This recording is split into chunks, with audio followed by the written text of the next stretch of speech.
Hey guys, welcome to the channel. Welcome to another episode of Marc and Mitch Make a Scientology Film. Let's get Mitch in here. Hey Afternoon, guys, afternoon, Mitch. afternoon. Um, we've got a good film we're going to go over today. And when we originally talked about doing this film as the next one, I really couldn't think of any good stories about the film because I just remembered that it was really three actors. Who do we have? We had the film we're talking about today is TR-12, The Solo Auditor. And Right. well, actually, why don't you set this one up, Mitch? Because there was a reason. I think the reason we did this one early on was because I think Dave Miscavige wanted this specific film. Yeah, I mean, traditionally for years, the solo course has been a bottleneck. Just the idea of solo auditing has been a bottleneck in Scientology. It goes all the way back to when Hubbard first dreamed up clear on an e-meter.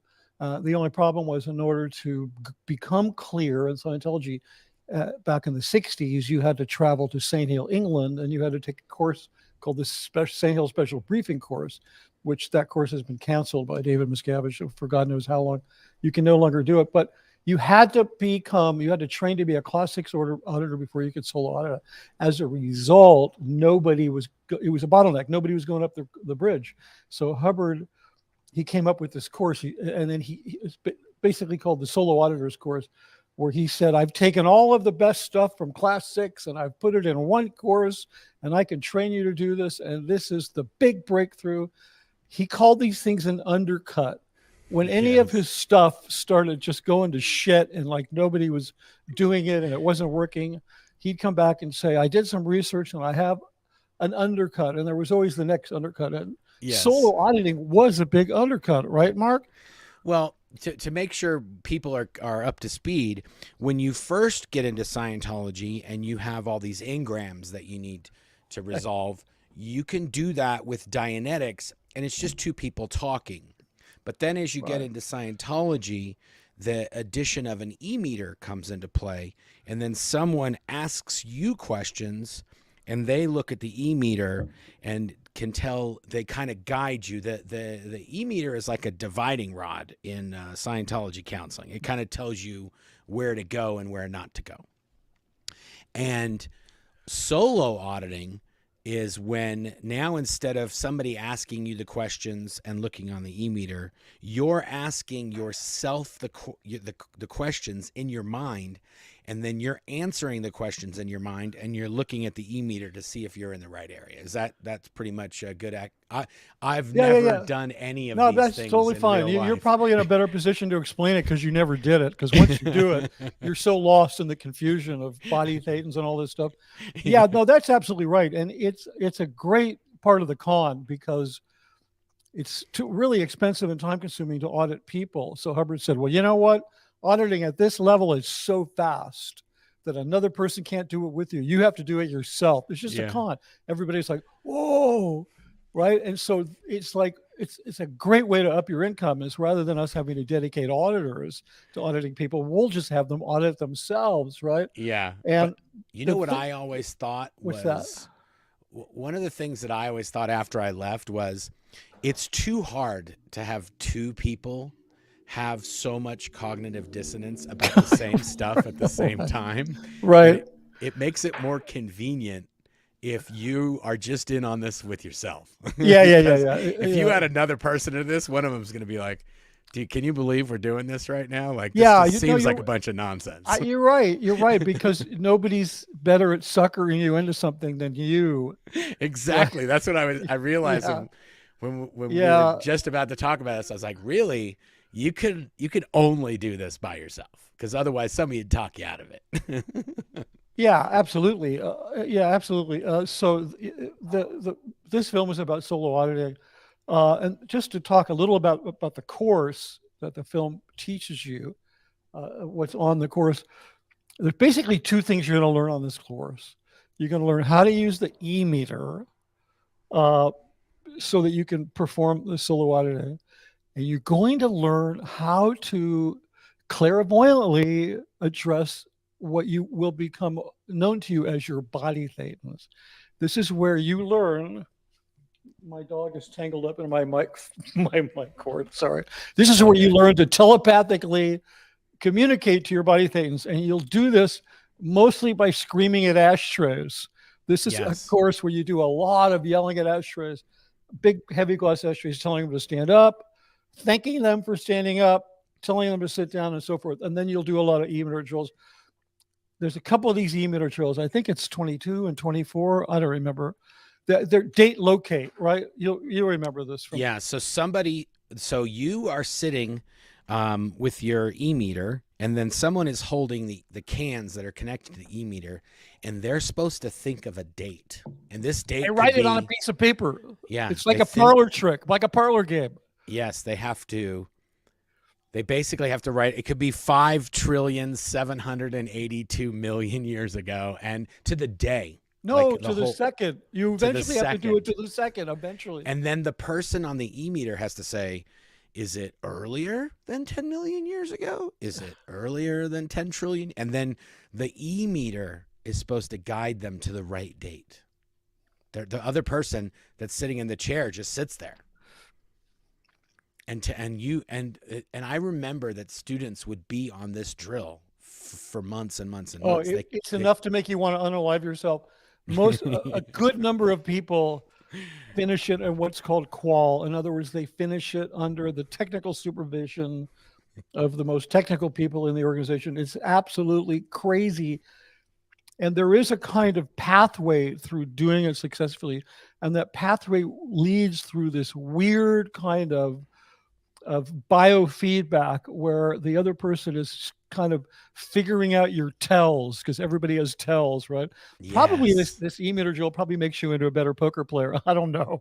I think all Scientology things make you into a better poker player because you become a robot version of yourself that doesn't show emotion. Yeah. So if you really wanted to be able to not show emotions, if you just did what they call the Scientology TRs up to like 10 or 8 or whatever it is, when you just the beginning ones, 0 through 4. Just up to 4. Yeah, 0 through 4. If you can get through those, you could be an amazing poker player. Yeah, and it's funny that you mentioned that, because I know a Scientologist who happens to be an OT, who is a professional, has played professional poker and won a lot of money.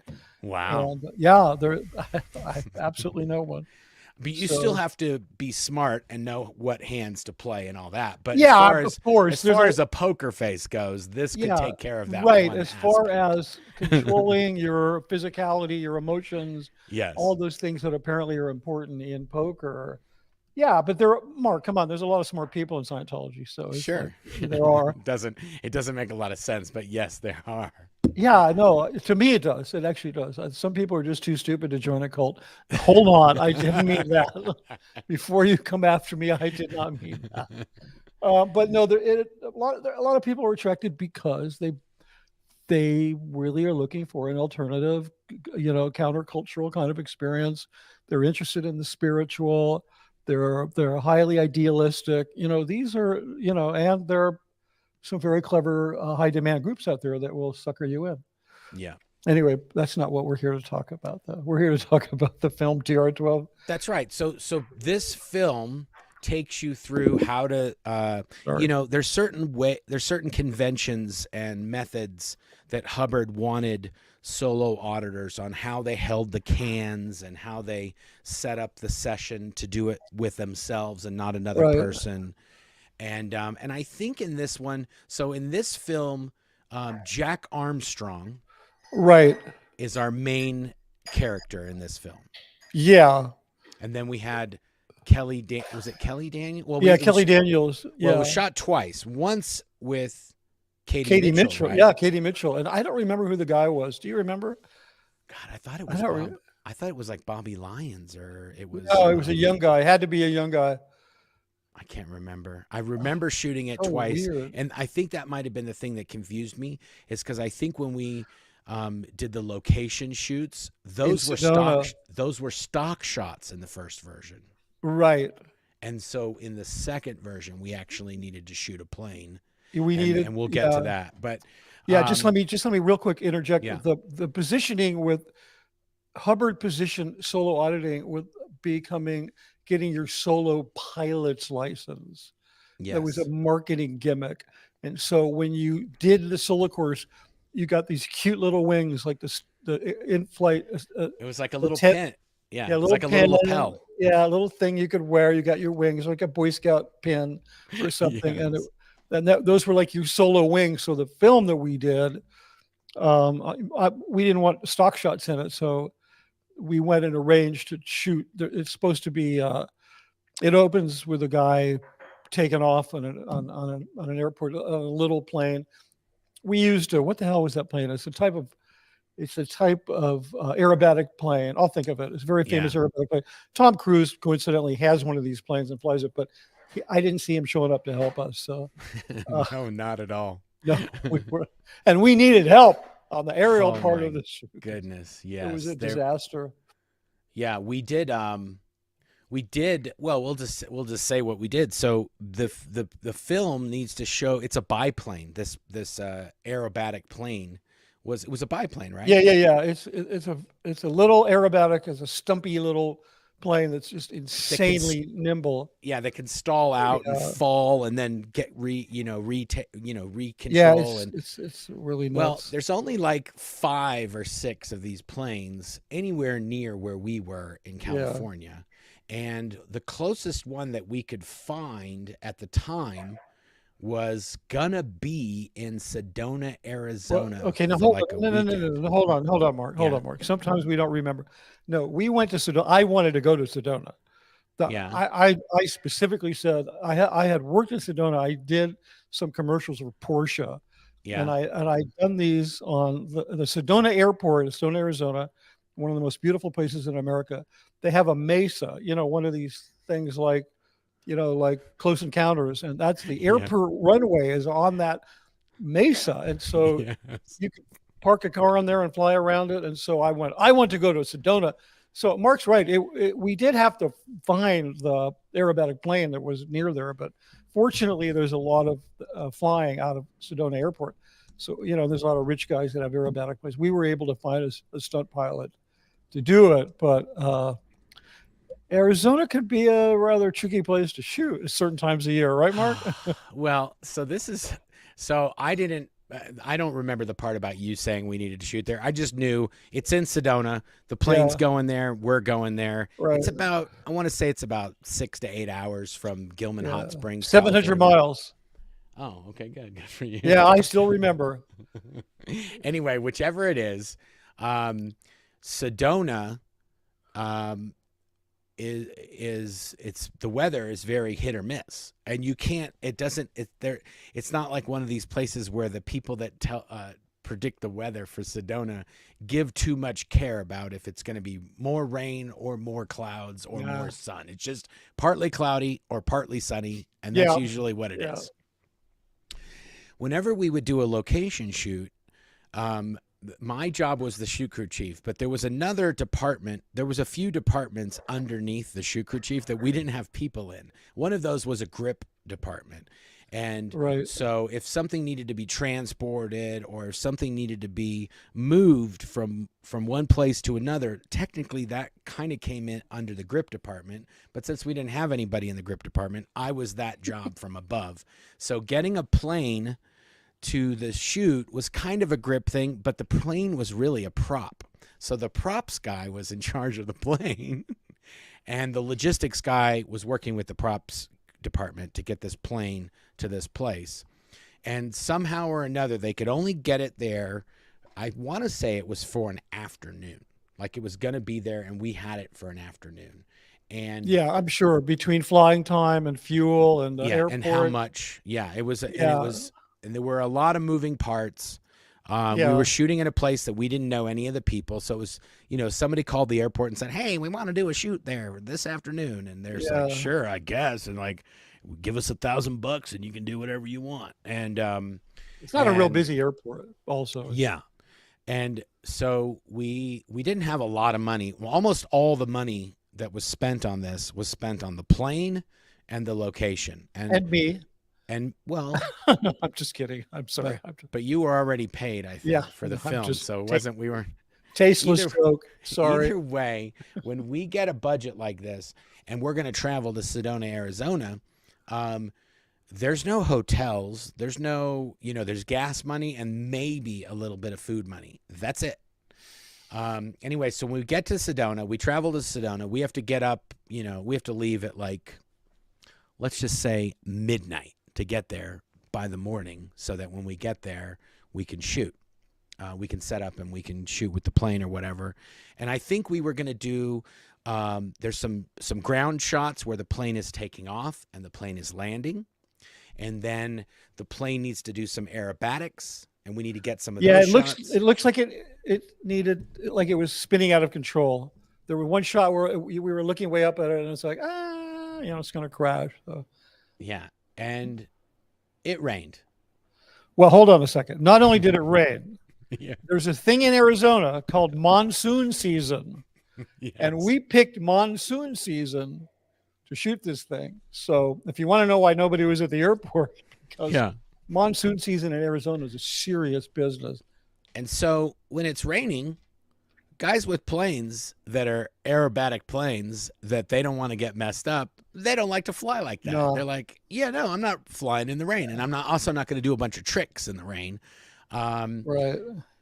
And so I can't remember exactly how it went down, but I just remember we shot a bunch of footage that was pretty much useless because it was raining or it looked like it was going to rain. And the way the shot is described by L. Ron Hubbard is that there's just a plane in the sky.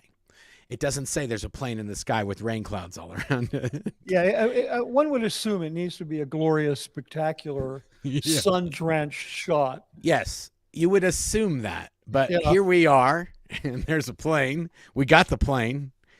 We got the location, but we ain't got the weather. And there's nothing you can do about the weather. But in the Sea Organization and working for Golden Era Productions and working for David Miscavige, you can't blame that you didn't get the shot on the weather. There's no such thing as an act of God in Scientology. And they actually have a policy called the why is God. So like if you say, why didn't you build the driveway? Why didn't you pour the concrete for the driveway? Well, it was raining. We can't pour concrete in the rain. The why is God. You can't say that you didn't do it because of something that's not under your control. It's unacceptable. Anyway, so we did as much as we could. I think we ended up staying the night, which was a huge flap that we stayed in. Motel 6, kind of cheapest place we could find. And we didn't have enough money to get a hotel. So I think what we ended up doing was there were two females. I think there was two females on the shoot. There was Lisa Schroer, and she was the director's assistant. She was Mitch's assistant. Yeah, it's not an assistant director. Very different thing. Yes, director's assistant. She was would go get chips and salsa. Give me tacos. That's the director. And then there was a girl named Sadie Johansson. Yeah. And Sadie was the assistant cameraman. Right. And so because there were two females, and there was probably 4 or 5 males, and we all went there in a 15-passenger van with a seat or two taken out of the back, and that's where all the film equipment. We would put all the film equipment. Right. And we may have – no, I don't think we had the camera truck. I think we just had a 15-passenger van just because we didn't have enough money for gas for 2 vehicles. Yeah, we right. Only had yeah, by the way, I just want to interject. I looked it up on my phone, and so from the Golden Era Golf Course, which is next door to the Sedona Airport, it's 400 miles. 636. You were right, Mark. 636 6 hours 36 minutes, 394 miles. So there you go. You were dead on there. But just a reason I bring that up, not just to underscore the fact that Mark is always right about these kind of things, because he is, because his memory is like amazing. But so whatever you're hearing about this day, keep in mind this day included all of that time driving, and the crew was expected to drive back the same day. So that's a long day. Yeah, that's exactly how it was always scheduled, because you can't say, well, we need to go there the day before. Well, why do you have to go there the day before? Well, because we need to sleep. Well, where are you going to sleep? We need to set up. Yeah, or they would say, where are you going to sleep? You say, we're going to sleep in a hotel. Well, there's no money for a hotel. Okay, we'll sleep in the van. Okay, well, the crew can sleep on the van on the way there. And then I'd be like, Yeah, but then I have to drive. Okay, well then you'll be the only one who doesn't get to sleep. And it'll be like, okay, well, we have to drive back too. And it'd be like, well, then you'll be the only one who doesn't sleep on the way back when you drive back. So it's like, that Yeah, was usually the deal that I got. yeah, Because I was the only one who could sleep. No, I was the only one who could drive without having slept. But even that, I had my limits. But so we drove there. It rained all day long. We shot a bunch of shots because we're going to shoot some shots no matter what. We're going to shoot some right, shots. Whether they're usable or not, if we don't even shoot the shots, then it's like you guys didn't even try. right, Even if we shoot the shots, they're going to be like, these shots suck. It's raining. And you're like, right. well, yeah, but if I wouldn't have shot the shots, you'd say I suck because I didn't even shoot the shots. So Right. I think in the end, I want to say that we might have used a shot to take off or a landing shot. What I remember was the one that we used was, of course, it figures the one of it spiraling out of control. Yeah. That one, because that was away from the airport, and that was supposed to be like a dangerous shot, like you're a solo auditor and you're in trouble. Cut to plane spiraling out of the sky. So it was okay that it was kind of dark and foreboding. I'm going to let my puppy out while you fill it in. No I'll be problem. right back. Yeah, I actually remember, Come on, and Barky. when Mitch comes back, he'll confirm. But I think we ended up doing another shot in a nearby town, not in Sedona, the next day before we ended up coming back. We shot, in the end, we shot in Sedona. We shot in a second location. And then I'm just going to let him put his cans back on so he can hear me. Yeah, I'm pretty sure we shot in 3 different locations. And Mitch, I was just saying, I think we shot in 3 different locations. We shot in Sedona. Right. And then we tried to salvage it the next day by shooting somewhere, a nearby airport somewhere else that guy could fly the plane to. Yeah, and we managed to do, he wouldn't go back to Sedona. He was like, no, we're done. Yeah. I'm not going back there. And so we managed to have him, that's right, to fly out of a different airport. And then that's when we got the spiraling shot. That's right. We got That another was a nightmare. one. That was a nightmare. I'm like triggered just thinking about that. I know. Whole thing. And then we had to end up getting one more set of shots, and we got those, I want to say, just like you and the cameraman only went. Because, but that's the other thing. Okay, so when we shot at the first place in Sedona, that was almost a complete wipeout. Right. In actual fact, I don't know that any footage from Sedona actually made it into the film, but we shot nothing. Yeah, so we shot a second day. So we stayed at a hotel because there were 2 girls with us. We chipped in whatever money we had. Like, we literally went through like the bottoms of our backpacks and the seats in the van and scraped together like $67 so that the 2 girls could sleep in a bed in a hotel room, and the guys slept in the van right outside the Right. It was, and I'm saying in Sedona, we were at like the Motel 6 of Sedona. It didn't even have motel or 6 in the name, but it was that level of whatever they had in Sedona that really we could get for trashy. $67 a night. Yeah, I don't even think it was. I think we driven back to Phoenix. I actually think it was in. Well, I know we stayed in Sedona no matter what. Okay. And then we drove, I think that night, the props guy had to figure out how we could get that plane to somewhere else. And by the morning, it was like, okay, the guy said he'll go to this airport with the plane and we can meet him at this time. And then it was like, okay, we're heading that way. And then it was the logistics guy's job to get that airport locked up for us to be able to shoot at by the time the plane got there and we got there. Right. And then we were able to meet up with the plane guy, and we were able to meet up with the right airport people. And it was and like the first 3 people that we went to at the airport were sort of like, we have no idea what you're talking about. Get the hell off of our airport. And it was like, finally we were able to like, and I think we may have shot at that airport guerrilla style. So we weren't actually authorized to shoot there, but we ended up going like outside the gate on the runway and set up a camera in a place where you couldn't really see the fence. And it was like, oh my goodness. Okay. We were desperate. This was now what you call a ship named Hell, a ship named Hate on a voyage to hell. Yeah. That's what this now is. In the Sea Org, this is known as making it go, right? Yeah. Yeah. We had to Yeah. make it go right with whatever Yeah. money or resources we had. Okay, so we shoot that. Okay, when we come back, it is pretty much and I don't know how. Well, this was a unique position that we were in. People could fly under the radar at the base and do dumb things, and it could go on for months. Dave Miscavige is never going to find out, or it's very unlikely that he's going to go to your area and inspect you, what you're doing, and talk to you and all that. Unfortunately, when we're shooting a film, we're sending him footage every single day. So if a day goes by and he doesn't get any footage, he knows something's rotten in China, and we done messed up. Yeah, no, this is a constant data stream from the shoot crew to Miscavige. It's a continuous thing. It's like he gets to see. You can't just skip a day and say, "Oh, we were whatever." Yeah, if he goes, okay, let's go down to go watch the film, the dailies, and then someone has to tell him, "Oh, sir, there's no dailies today. There was bad weather in Sedona, Arizona."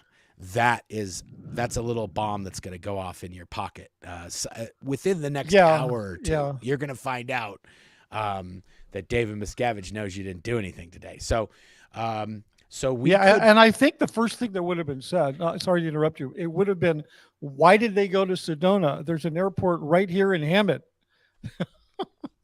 It literally would go that way. It would be like, why the it's just there's a parade of questions that will come back to us. Yeah. So we didn't end up coming back the first night. So we came back the second night, and now we had 2 days worth of footage. And when Dave Miscavige saw that footage, it was like, what's going on? Yeah. And we had to basically explain that there was a giant cluster. And we monsoon season. Yeah, the whole thing. Anyway, I ended up getting in massive trouble over this, and I want to say everybody did. I think we all were like. Yeah, but because I was the one who checked the weather. Like, it was like, well, who checked the weather? It was like, well, that's the shoot crew chief's job. And then you go like, well, yeah, but you set up the location in Sedona, Arizona, logistics guy. And the plane guy had to know the weather. And it was like, and so in the end, it was like, I checked the weather. And it said partly sunny. And if you sounds good. And if you went to another forecast or another website, it said partly cloudy. So it was like, well, which one did you look at? And which one? And it was like, it didn't matter. It says, look, like the last 20 days it said partly sunny, and the last 20 days this one said partly cloudy, and they both could have said either or. It was like, who cares? Like, anyway, so exactly, that was the major investigation, was what does partly cloudy mean to you, and what does partly sunny mean to you? And I'm like, it means it's going to be part sun and part clouds, or part clouds and part sun. Either way, it went on and on and on and on, and we all got in big trouble. And so when it needed to be, some of the shots needed to be reshot, and I think it was that spinny spin. Well, no, that's the one we got. The one we needed was the stable takeoff, the takeoffs and landings at an airport. That's right. So I mean, the shot of the guy spiraling, you could shoot that anywhere that the guy could fly overhead. Yeah. But we needed an airport, and there was no way we were going back to Sedona. Yeah, there's no way we're going back. And now Mitch usually is like, nope, we're going to Sedona. And then you're like, Mitch, we could shoot it nearby. Nope, we're going to Sedona. So then after we all get in trouble and all that, it's like, Mitch, we're going to Inyokern, about an hour and a half from here. It's a beautiful airport. I wish I would have known about it. I would have shot it there. Well, no, I wouldn't have. But there is this airport that's a lot closer than Sedona. It's in California. It's north of Los Angeles at a place called Inyokern. It used to be a Navy base, and now it's a private like a little private little airport. The thing that's unique about this airport is the runways are huge, because during World War II, they used to land big cargo airplanes on there. And the people that own the airport, they constantly pave the blacktop. They redo the runways to keep them pristine and black, because they get so many shoot days for car commercials. at this place, and it's in the foothills of the Sierras, so it has this beautiful mountainous background. And yeah, and so I'm like, okay, we're going in your current, but it was just me in the camera department because I was told, dude, you're paying for this freaking thing. I mean, we be, I want to say that we ended up getting billed for all the film that we shot in Sedona. Like we paid all like yeah, and the way it works in the shoot crew is a can of Kodak 5248 or whatever we were using, Vision back stock then or it's probably $1,000. uh yeah, depends on if it was a small can or if it was a big can. Yeah, no, But it's about a anywhere buck from a foot. But yeah, yeah, go ahead. Sorry, anywhere from $500 to $1,000 a can, yeah, depending on how it's much film it expensive. was. That was you're getting billed for that. And Yeah, and if it was you and two other people, then it was a three-way split. It wasn't even like, well, you're 20% responsible and you're no, you no, three, 33% each, yeah, boof, you're done. You owe absolutely. $330, you owe $330, you owe $330, 333, whatever. Anyway, and so we were all not going on this. We knew, like, they're like, well, we got to go do a reshoot. And whenever, even the shoot crew, we're like, well, okay, so we're going to need this. No, they're like, no, you're not needed. You don't need anything. Mitch is going to drive and the camera crew are going. Yeah, I'm going to put And the that's it. camera in the trunk of my BMW. And Yes. we're going to drive to Inyo. I'm going to drive with the cameraman and the assistant cameraman. And God damn it, we're going to get the shot, or we're pretty much out of Scientology. We're like, Yes. right. Anyway, so we went up there and we did. I mean, I was carrying camera cases. I hadn't done this since college. It was great. Carrying camera cases, helping set up cameras, blah, blah, blah. We got the shot. It turned out so good that Yes. we didn't have to pay for anything for that day. Yeah. So that actually was a big sigh of relief. It was like, oh my God. And the But best part of these things is when we do this, it's not good because it sets precedences. So yeah, you say, why do you need so many people? yeah, why did you need 5 people before, or 6 people, or 7 people, or whatever it was, Yeah. when you did it fine with 3 people and no money? So it's like one of those Yeah, things where it sets you up for the next time you need to do a location shoot. right. You better make sure you got your I's dotted and your T's crossed, because they're gonna come at you with a magnifying glass. Hey, wait a minute. It says there's 4 people. The last time you guys did a location shoot with Mitch, Yeah. you did it with 3, including Mitch, and you're just like, that was because we were in trouble. We just were. Yeah, right. We were Right. taking our hits. Okay. We screwed up the first one. I just remembered, Mark, that airport, Inyo Current Airport, Yeah. it's next door to a place called China Lake Naval Reserve, right? And China Lake Naval Reserve is next to Area 51. That is the number one place in America for spooky alien Yeah. urban myths and UFO sightings. I mean, this is the place where they tested all the stealth bomber and the stealth jet. Oh yeah. So a lot of that stuff was reported by the locals as UFOs. Yeah. So we were told, we had a permit to shoot there, and we were told, because a lot of the shooting there is not aircraft, it's cars on the runway. So we were told by the airport authority there, the private airport authority, make sure your pilot does not fly over China Lake, because they'll shoot him down right there. Like they said, look, there was a 16-year-old kid a couple of weeks ago. He accidentally flew a glider, because they had a glider club at that airport. He accidentally flew a glider over the airspace of China Lake Naval Base. He lost his right to have a pilot's license for the rest of his life. Wow. They said you will never fly anyway. So that was an interesting place. That made us a little nervous because, considering everything that happened before, that's all we needed was, pilot got shot down. Yeah, totally. So, before I forget, guys, we are going to Yeah. show you an amazing document at the end of this stream. So make sure you stick around to the very end. Yeah, you need to see this, and you need to see it on my channel, right, Mark? That's right. And that's why I was going to just say, you got to check out thank Mitch's you. channel Yeah. at Scientology, The Big Lie. We're trying to get Mitch's channel kind of going. This SPTV channel incubator system works as long as the subscribers from some of the bigger channels go and subscribe and watch videos on some of the smaller channels. And that's sort of the system that we have, where we try to team up different channels with other channels to kind of incubate that channel into getting monetized and all that good stuff. So, Yeah, and um, I promise, my Boy Scout of Honor, I promise more really high quality content, especially once my book is done, because that's been like I've been kind of hit and miss because it's so I'm trying funny to that you finish brought that. that up, Mitch, because Yeah. you can go to Indiegogo projects, the Scientology, the Big Lie, and if you want to help Mitch out getting his book together, then and also I don't know what the different levels are on there, Mitch. Can you is it like you get a book no matter like if No, I don't have any set deals. I mean, obviously, some people who have donated really large amounts of money, they'll get something. But I yeah haven't really settled it yet. But I have to tell you, it was a very low.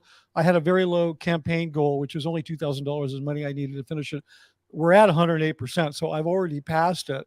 But the awesome thing is, I want to keep going with it because I need to upgrade some equipment and I'm going to have other costs for the book, like for printing. So I like rather than starting a new campaign, like let's see how far we can push this campaign. perfect. And this, I mean, this community, as you know, Mark, they're incredible. I mean, this is like it's an amazing reckoning that's happening in the world of people who want to screw people over. Well, the thing I They want to went and yeah, sorry. well the thing I want to say you brought up a great point. The thing I want to say is that if we can get some of these other channels in the sort of loosely connected SPTV network, you're going to be able to get differing content as well as higher quality content. And, Right. Mitch knows people that I don't know, and I know people that Mitch doesn't know. And we're kind of connecting up all these different people to be able to bring you guys content. So Yeah, and when you support yeah, the new and upcoming channels and subscribe and like and all that good stuff, hit the bell notification icon. It makes a difference for the YouTube yeah. algorithm, and it pushes these channels up into people's recommended page. Yeah, and also like Mark and I had experiences which I never remembered until I started talking to Mark, and I think the same for him. Totally, We started talking, 100%. we're like, oh my god. Well, it's funny you say that because I remember shooting this plane thing, but I didn't know which film it even went with. Like I had Right, forgotten it. right. The traumatic experience of driving for 3 days with no sleep and getting in trouble when we got and knowing, oh, that's the worst thing because you have this drive of shame. When you get back, you're toast. Oh, You're going to get in huge trouble for spending all this money, yeah. whatever it was, $2,000, spending all this money on film and the location and the plane and all this stuff, and then getting no shots. And you're driving back to okay, am I going to go to the RPF? Am I going Oh to yeah. be on post? Am I going to Yeah. oh shoot, I'm going to get in assigned lower conditions. I'm not going to be able to go home for another 4 or 6 Yeah. months. And you're just driving back like, Yeah. okay, what fun awaits me. Yeah. Yeah. Yeah. Yeah. It's crazy. Yeah.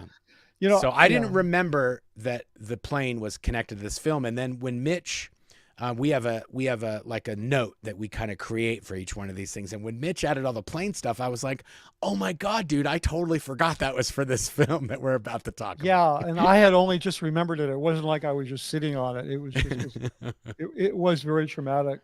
So the film itself, we'll get back to the film. Yeah. This is just the opening sequence, Yeah. And the end yeah. sequence, and one little shot in the movie. This Yeah. whole Yeah. debacle probably takes about, I want to say 45 seconds worth of footage of this entire film. Maybe a minute. Yeah. And everything else, everything else was shot in a studio. Some of it we went to LA and rented a studio. I just remember that because didn't have the castle yet. Yeah. And we did the scene. Okay, I have to back up a minute. This Yeah. script that Hubbard wrote was incredibly boring. All it was a guy sitting at a folding card table. They'd actually tried to shoot it once. So I'm telling you, this is what it was. Sitting at a card table, and then there was a narrator, but you couldn't ever see his head. He was standing next to him, like you just see him from the shoulders down, and he was pointing at the meter and telling this guy what to do. And that was pretty much the whole movie. And I'm like, there is no way I'm shooting that movie. I didn't come here to shoot like an instructional film that's like so boring. So I I loved this film. It was called A Guy Named Joe, 1943, Spencer Tracy, World War II romance about a pilot, Spencer Tracy, who dies. and then he has to become his best friend's co-pilot. He's like an invisible angel that now sits in the back seat in battle and helps him fly. And it's really tough for him to do this because I think it's Van Johnson, who plays his friend, has now taken up with his ex-girlfriend. So it's a really, it's a great film. If you like old black and white films, romantic films, it was directed by, I'm sorry, about Victor Fleming. Yeah. Victor Fleming directed like Gone with the Wind and The Wizard of Oz. So it's like this is a major deal. I really love that film. So I thought, well, what if I make the narrator guy into like an angel who's invisible, who stands next to him and the audience can see her, but the guy can't see her. So I completely rewrote all the visuals in the film. Everybody thinks it was written by L. Ron Hubbard. He wrote all the dialogue and the narration, but I wrote everything else in the film. And the film opens with this person who's going to play this angel going to see God in heaven. None of this is in the script. And we went into a studio in Hollywood and we made like a dry ice heaven. Remember that? Mm-hmm. We made like a dry ice heaven with fog and you never saw God. But this angel, who happens to be a Scientologist, because apparently angels are also auditors. So you can all expect welcome to heaven. You're welcome to heaven security check those Christians when they finally get to heaven. But also this auditor, Katie Mitchell, also played an angel in another movie. Right. Played an angel who was an auditor. Yeah, so, a sec checker. Yeah, sec checker. So if you people believe in heaven, you're in for a little surprise when you get up there. Yeah. When you walk through the pearly gates, there's going to be some broad there trying to ask you a lot of questions. Yeah, it's going to be an ethics officer. Yeah, it's up there going, welcome to heaven. Here's where you anyway, but my point is, so we're at this, and the angel who's going to teach this guy to be a solo auditor, she's going to get this assignment from God. And God's going to say, I want you to go down to earth, and I want you to help this guy, Charlie, right? His name was Charlie something. Yeah. And go help this guy, Charlie. And the voice of God, I thought, well, this is an important decision. What the voice of God sounds like. So I knew this black woman, this actress who was a Scientologist, who had a really incredible voice. So I'm like, okay, cool. God is a black woman, which kind of fits with my whole political socio thing. So I snuck that in there, people. But while we were at that studio that night shooting, we met for the first time an actor from the Beverly Hills Playhouse who came to that studio because he wanted to meet us, a guy named Jason Begay. Yes. That's where we met Jason for the very first time. And he was very gung-ho. We have stories we're going to get into about work that we did with Jason. Oh, my goodness. We did so many films with Jason. And Jason was, I'm pretty much have a great story for every single time we shot with Jason, because it was always a party when Jason showed up. And he also made my life excruciatingly difficult because he was a professional actor he did movies. G.I. Jane with Ridley Scott. He did Monkey Shines with George R. Romero. He did real movies and real TV shows, and he didn't put up with any of our Scientology C organization. We're like just a ragtag shirt crew. No, he was like, that's on you, not on me. We're going to play by the rules here, folks. Yeah. That's how we do it. Yeah, anyway, so he was no nonsense. Great guy, but I still remember when he came by that night, and it was just... Totally. Yeah, because somebody said we were there and he wanted to meet us because he wanted to be in our films. Yeah, we rented this studio. It was right off of, I want to say, Santa Monica and Highland in that area. Near that was Kodak. The one we did for orientation. This one was in the valley, north of North Hollywood. Oh, yes, you're right. Sun That Valley, was another one we used to rent. But we used to, when we were at that one in Hollywood, we did a ton of films when we sort of grew out of the gym. We had so many sets to do. In order to do them quickly, we just couldn't do them at the headquarters, at the one studio we had. So we had to get this. It was a set of studios in Los Angeles. And in the studio next to us, they shot America's Funniest Home Videos. With, we were always running into stuff like that. Yeah, we would always be shooting around some other thing that was popular in the regular world, but in the Sea Org we had no idea what they were. It was like America's Funniest Home Videos, like Yeah. that's a Yeah. thing. And we'd sometimes share their depending on which studio we were renting, we'd share their makeup and costumes areas. So there'd Right. be kind of their stuff would be left over from when they just finished their season or whatever. Yeah. And we'd kind of be like, oh, what's this? Oh, this is where they shoot America's Funniest Home Videos. And we're like, okay. Anyway, so yeah, we did meet Jason on that shoot. That's right. Yeah. Just a little side color. And then also there was so we had Jack Armstrong was Charlie. Well, now you're talking about the second one. The first one I don't remember. Yeah. I don't remember who that guy was in the first Yeah, one. it's really weird that we can't remember. Was it maybe Michael Adams? No. He was a non-Scientologist. Remember, we used to work with a lot. Yeah. There were a few guys like that. Remember Al Clegg? Oh my God. Right? Yeah, he was the guy who used to play for Kansas City. Was that? Oh no, who am I thinking of? Clegg was the guy in EM5, the PC, the prince's son or the king's son that goes to black guy. Wasn't his name Al? Yeah, Clegg? Al Clegg. He used to play. He was. He had like 2 seasons in the NFL. I think he played for Kansas City, and he had a horrific injury. He ruined his career, and then so he went into acting. Yeah, he's a great guy. Yeah, he was nice. But we used him a lot. There were people that we liked, so we would. Yeah. Work with him a lot. So what I remember is that there was Jack Armstrong, Kelly Daniels played the auditor. Right. I mean, the angel, whatever you want to call it, that was invisible, but it was weird because she was basically talking like, okay, now you're going to want to set up your meter. And then he would just start doing the thing that she was saying. Like, we could hear her. Yeah. But nobody else could. He couldn't hear her. It was clairvoyant because you're learning to communicate with what will become known to you, revealed to you later as BTs. I had the brilliant artistic idea to introduce the aspect of clairvoyance into the film. So she would say, "Okay, now pick up the pen," and he'd go, and he'd pick it up, like as though it was his own thought. Yeah. She'd say, "Now turn your meter on." And then she'd say, start reading the commands. And so he'd start reading these off of a printed sheet, the commands that he's giving himself. And this is another catchphrase, Mark. I just remember the catchphrase. Yeah. No, silently to yourself. Yes, that's exactly. I couldn't remember what it was from this film. For every film, there is some of them have 1 or 2, and some of them have 10. But there's these sayings that they said that you would use it in real life. Oh, all over the world. I'd meet Scientologists all over the world, and they'd be saying these things to me from tech films like I'd never heard it before. Yes. And like if somebody was really chattering away around you, and you just wanted to just tell them to shut up, you'd say, no, silently to yourself. Yes.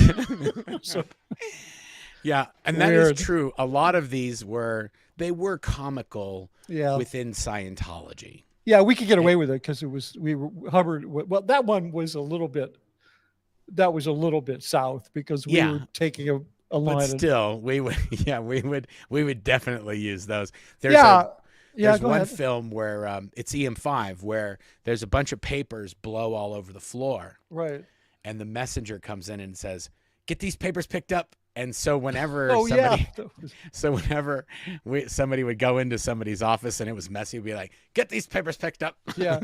Sometimes I wonder if these are so inside jokes that people are looking at this right now and going, "What the fuck are they talking about?" Yeah, like, "Oh, that's really funny. Get these papers picked up." Yeah, Good I guess you had to be there.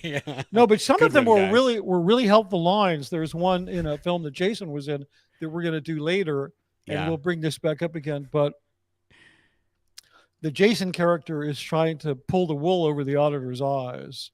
And he's saying, "You're a great guy. And when I laid eyes on you, I saw there's a really honorable." He's just trying to butter the guy up because he wants to lie to him. Yeah. And the auditor looks at him and says, "Thank you for your good opinion. I'll try and live up to it." Yes. And I can't tell you how many times somebody threw some horrific insult at me. And I replied, "Thank you for your good opinion. I'll try and live up to it." Yeah. So that was a really helpful line. I still use it to this day. Yeah. Oh, there's so many good ones. The one that I use with Claire all the time is in a film called EM8. They're doing a tour around an organization, and they get to this character. I think he's the public executive secretary. He's sort of over the divisions that are supposed to get Right. people into Scientology, and it's played by the actor Michael D. Roberts. Right. And they're talking about some person who's not doing good on the job, and he can't get new people in. And then Michael Roberts says, "Can't have that. If so, replace." And Yeah. and so Yeah. whenever somebody says, "Oh, I've got Claire," will be, "Oh, this person's doing this, and they're not exactly getting it right." I'll be like, "Can't have that. If so, replace." Yeah. And if you live that life, it just really brings you back. Yes. Hey, I can't bring up the comments, but if you could bring this one up Yeah. from Russ T, it's at 340. Yeah. 340. Let me He's see. one of the 3 people that are watching us because we've bored everybody to death. No, with our- there's like almost 500 people. In No, here I'm right just now. joking, Mark. Bring this one up from Russ T. Yeah, I'm getting there. I'm so far down the 340. chat. It's starred. It's a starred comment. Oh, well, that's easier then. Yeah, sorry about that. Russ T. There you go. He's at the bottom there. Hey, so Russ T, yeah, you're right. The original version was with Charlie Rush. But that predates even our two versions. That was the one earlier when I said that they never released it. They never even finished that version with Charlie Rush. That's the one when I looked at it, I went, no way. No way. I'm going to base this on a Victor Fleming film from 1943. You know what's so funny? I don't know who this Russ T guy is. But he knows some shit. He knows some stuff. Oh no, he commented on at least the last one, maybe both of the last ones, and he was tweaking some of the things that we said, like, oh, that happened, but it was this or it was that. And I was like, oh, this dude was there. There's names and things. Even nobody would have known even the name Charlie Rush. That's right. And also that it was Charlie Rush. It absolutely was name Charlie Rush. And that, but this one wasn't the one that we were talking about. We don't remember that one. Yeah, the one with Katie Mitchell. Who was the second person that was this film? We need to dig up Katie Mitchell and get her on. I'm telling you. I'm friends with her on Facebook. Yeah, but what does that mean? Well, that means if I message her, she might. Yeah. It does. No, it means you know how to contact her. Yeah, will you please tell her I said hello? I will. I'll send her a link to this video saying, "Hey, we're talking about one of the films you were in. You might as well be there. You might as well hang out and talk." Yeah, exactly. We'll get you some. Brand new attention. I don't know what she's doing now. This person's an incredible actress. So what we know about Russ T is that this film he was at Gold before 1990, because I don't think anybody outside of Gold saw that Charlie Rush thing. Very possibly, yeah. Yeah. And so also the things that he knows about as well. Oh, I'll tell you one of the things that kind of locked him up for me, that he knew what he was talking about. Yeah. So I always knew that when Scientology bought the golf course, right, they bought it.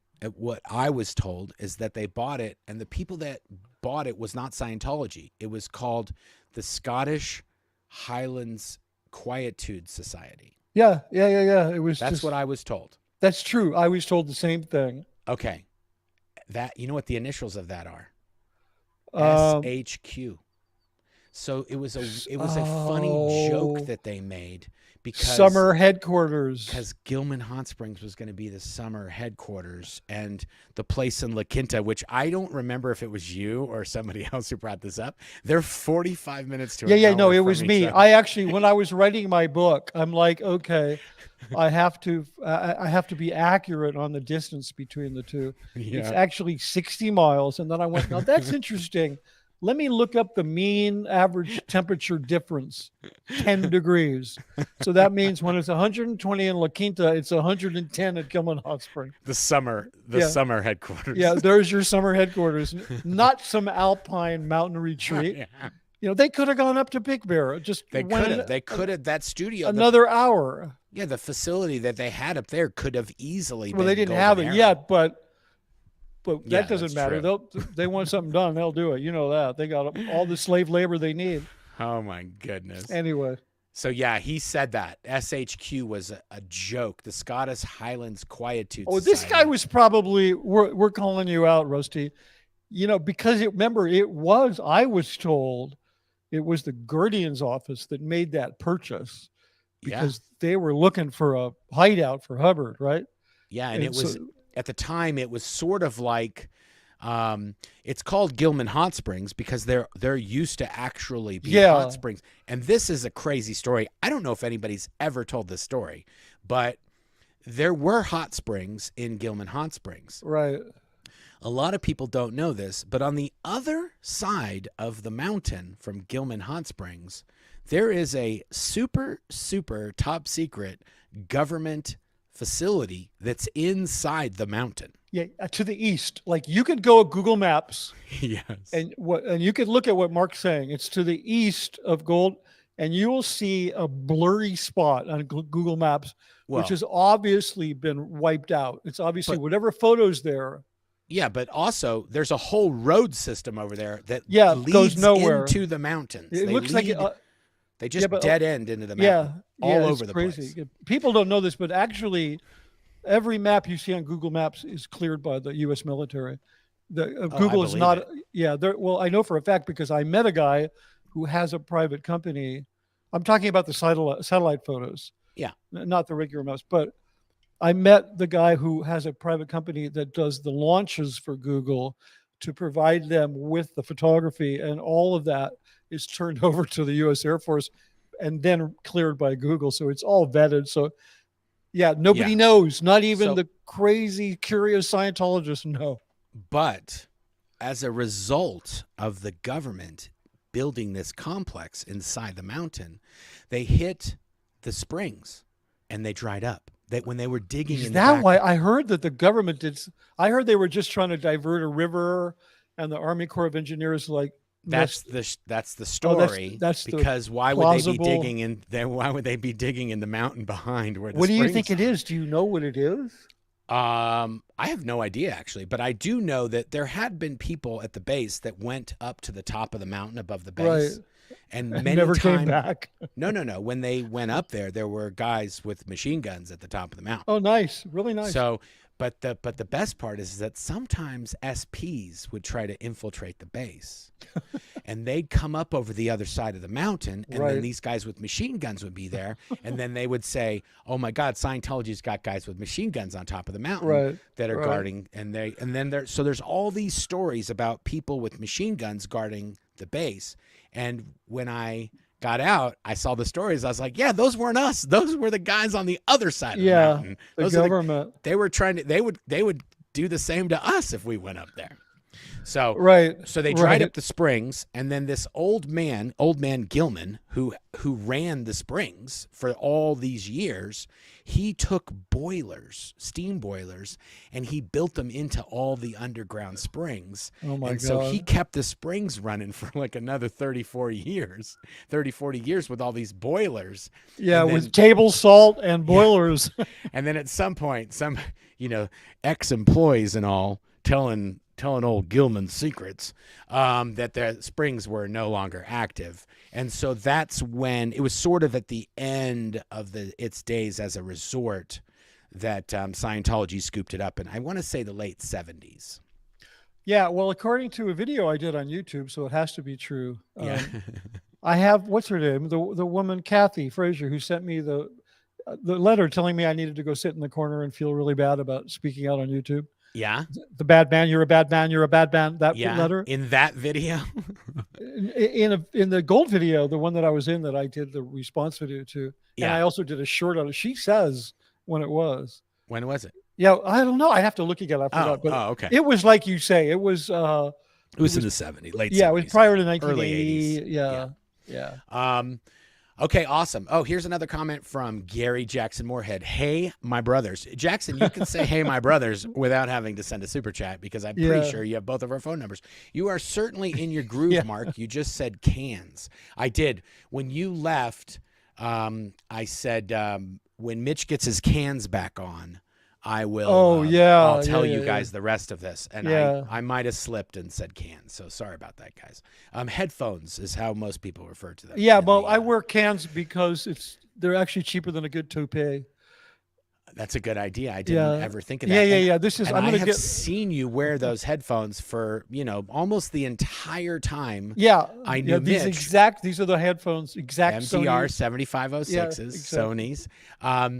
But whenever Mitch would be directing, he'd be sitting at the video cart and he would usually have his headphones on or he'd have Yeah, them but around his neck. often like this, often Yeah. I would just do this because, But he always had a pair of those exact headphones. yeah, yeah. These are And standard gold. yeah, They're that's good it. for the money. They're the best headphones you can get. Yeah. Awesome. Okay, here's So, another super sticker from Elizabeth Sarah. Thank you for that, Elizabeth. Appreciate it. You can ask a question if you want. Carolyn also sent us a super sticker. Thank you for that, nice. Carolyn. You're They very don't have generous. questions. I know. Let's That's see fine. if we can actually, if you want, we can look. Is there anything else we need to talk about for the film? I can't think of anything else. I don't know. I mean, the film was this particular production. Once we got through the whole air flight thing, blah blah blah, it was relatively uneventful compared to, let's say, the next film we're going to talk about, where we almost killed people, but Well, one person. yeah, But then which film are you talking about? I'm talking about the TR-14, which I think we should do next. Yeah. Oh, you Yeah, want because okay. that was the one we were shooting in hell with real fire, Yes. and Oh, the puppeteer who was working the devil's tail, and so he was up in the greens, up in the with the scaffolding on a studio, probably 60 feet off the ground on a 2-foot wide board, and it was so about 120 degrees up there, and he fell asleep and he almost rolled off. It would have yes. been, or I'm laughing, but it would have been anyway. Yeah, so Um, yeah, we had a lot of stories from that one, but we do. Okay. If you do have a question, there's I see Cece, our friend Cece. Claire did a video with her. She's sort of like my boy's adopted grandmother. oh, Cece's Comfort Cooking. She has a YouTube channel on SPTV. oh, Hi, everybody nice. from Hannibal, Missouri. Cece's Comfort Cooking. Anybody who hasn't subscribed to Cece's channel should get over there too. Thank you, Cece. Hi there. Okay, let's just see. I don't see. Usually, if you have a question, people put in question before it. And so I don't see a lot of those. So, I mean, we are really, really deep in the Scientology weeds with these videos. But, a lot of people that aren't in the film industry or aren't in the TV or Hollywood or whatever, and weren't in Scientology, this is all new stuff to them. So there you go. Whatever. Yeah. Also, I mean, I really can't stress enough, going back to talking about solo auditing itself, what an incredible, massive scam this is. I mean, it's getting people to audit themselves, getting people to pay like a lot of money to just go into a room or at home for hours and hours and hours and do this, and then present that to people like it was some solution to them not having to go to England. That's really all it was. It's pretty amazing, the whole aspect of it. Yeah, and I think you're right. I think you would audit when you get to, well, the place where you do this solo auditing is after you learn about Lord Xenu and the Body Thetans, my favorite rock band. Yeah, when you learn about Xenu and you learn about the Body Thetans, after you do all that, you then are supposed to audit yourself and get rid of all these Body Thetans. Right, you got to talk to them clairvoyantly. Yeah, but this goes on for years, guys. Yeah. Like you could spend, there's people in Scientology right now who've been doing this for 10, 15, 20 years. Yeah. And you do it yourself, and you're supposed to do it several times a day. Right. And you have a briefcase, and you got to lock it up, and you got to lock up your folder that you keep all your notes in. But every 6 months, for however long you do it, if it's 20 years, every 6 months, you have to do what's called a 6th-month check. And so you say, I'm auditing. Well, every 6 months, you got to basically turn in all your documentation that you have been doing this auditing. Yeah, you have to go to Clearwater to do it, right? You have to go to Clearwater, Florida, which that's this place they call the Flag Land Base, or FLB, or Clearwater, whatever. You go there, and then they interview you on the meter. You're not doing anything solo when you Well, get there. interview. That's a nice way of putting it, Mark. That's you, like, you whoa. basically you get the good old scrub down to see Yeah, if there's yeah, if there's a speck of dirt on you, yeah. then you need to pay for them to clean up that dirt. Oh, big time. And if you haven't been um, auditing as much as you're supposed to, or maybe you told your significant other about the body thetans, or they're asking you all this stuff. You got because they got to keep the wraps on this whole Xenu story, Right. which now to me seems very. I mean, they have a very very intricate security system to keep this Xenu stuff private and confidential, but you can just go on the internet and go to a South Park episode and you'll find out pretty much the 90% of the story with nothing. So I'm not sure what they're keeping secret anymore, but regardless, that is this solo auditor film, and the solo auditor course is what you have to do in order Yeah. to start auditing and addressing these tens of thousands of space aliens that are stuck to you. I never got rid of all mine. I actually started to become real friendly with them after a while. Like, Oh, I was hanging out with Xenu the other night because Xenu is my homeboy. right, You right. can go to the Blown for Good store and get Xenu as my homeboy mugs, Yeah. stickers, hats, and Yeah. Go now. and Don't hoodies. wait. But when I was hanging out with Xenu the other day, he said he's got plans to make a whole bunch of more body thetans because that planet of his, or solar system or whatever was overpopulated. It's not like they getting rid of all those souls solved Yeah. it. Nah. It just kind of kept it at bay. Yeah. You know, he never counted on immigration. Immigration is what killed them Well, from other star systems. They had all these people immigrate. I was just saying, once the Intergalactic Federation changed ownership or whatever, changed Right. management, Right. things Right. have just gone to shit in the Yeah. universe. Okay. Totally.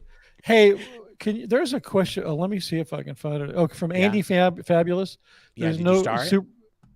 Here, let me start right now. There you go. If you just star which ones you want to yeah, bring yeah, up, yeah, then I yeah. can just pull those up. My star. I can't star. What because I brand don't, of is it? What brand of liqueur does Xenu drink?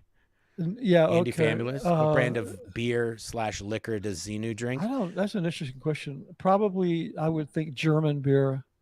I would think something. I'll find out. I You mean, could research that. yeah, or we could just make one up and then tell everybody that that's the one. Yeah. So we have- Andy but back.